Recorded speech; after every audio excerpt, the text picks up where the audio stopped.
Je m'appelle Sandra, je suis créatrice de bougies. Je fais des bougies, on appelle un peu trompe-l'œil, gourmandes. Alors mon parcours, je suis de métier auxiliaire de puériculture. Eh bien, je suis tombée malade, j'ai eu un cancer du sein. Pour m'occuper l'esprit, j'ai commencé à faire des bougies. Je suis très créative à la base, je fais de la mosaïque, je peins. Le jour où je me suis mise à faire les bougies, en fait, j'ai commencé pour moi, pour les amis, qui m'ont dit « Ah, c'est tellement joli, ouvre une page Facebook, TikTok, tout ça ». Et en fait, c'est parti en flèche, je ne m'y attendais absolument pas, ça m'a un peu tombé dessus. Je fais des marchés de Noël, des petites expositions. Et aujourd'hui, j'ai un bel atelier chez moi à la maison. Ce qui me plaît dans la création de bougies, c'est déjà d'être chez moi à la maison, d'être mon propre patron, de pouvoir choisir ses propres horaires, ses propres jours de congé, ses propres vacances. Et c'est avant tout une passion, et vivre de sa passion, c'est quand même merveilleux. Voir les gens qui sont contents, me font des compliments en me disant « Waouh, ce que vous faites, c'est vraiment trop beau ». C'est vraiment pour moi quelque chose qui me va droit au cœur et qui me fait du bien quoi aussi. Les points négatifs, il y en a aussi. Toutes les normes de sécurité qu'il faut faire par rapport au parfum, par exemple. Ça demande une formation, c'est vraiment compliqué. Faire des bougies, ça prend beaucoup de place. J'ai un grand atelier, mais des fois, je me retrouve même dans la cuisine. Faut pas avoir peur de se salir les mains, je me suis déjà un peu brûlée aussi.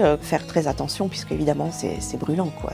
En tant que micro-entrepreneur, il faut pas oublier aussi qu'il y a la comptabilité, tous les papiers à remplir, les impôts, l'URSSAF et tout ça. Je pense que même sans la maladie, je me serais de toute façon reconvertie. L'hôpital c'est compliqué, c'est 12 heures d'affilée, de jour comme de nuit, le dimanche et jour férié. Je m'étais mise à mi-temps juste avant d'être malade pour pouvoir justement faire quelque chose à côté. C'est la maladie qui m'a apporté jusqu'ici, mais malgré tout, je me serais reconvertie quoi qu'il arrive. Si vous souhaitez acheter mes bougies, vous pouvez aller sur Facebook qui s'appelle les bougies flammes gourmandes. J'ai un atelier chez moi à Kems, donc il suffit de me contacter et je vous accueillerai avec plaisir. J'ai toujours du stock, une vitrine pleine. Je vends aussi sur des points de vente à la boutique Au Plaisir d'Offrir à Psheim, au restaurant La Diligence à Saint-Louis, chez le traiteur au Bon Sirensois à Sierentz. Vous pourrez également me retrouver sur des marchés de Noël, expositions. Vous pouvez retrouver toutes les dates sur ma page Facebook. Si vous souhaitez vous lancer dans les bougies, les créations comme moi j'ai fait un peu dans le désordre puisque ça m'est tombé dessus, mais je vous conseille quand même de commencer par les formations, notamment pour faire tout ce qui est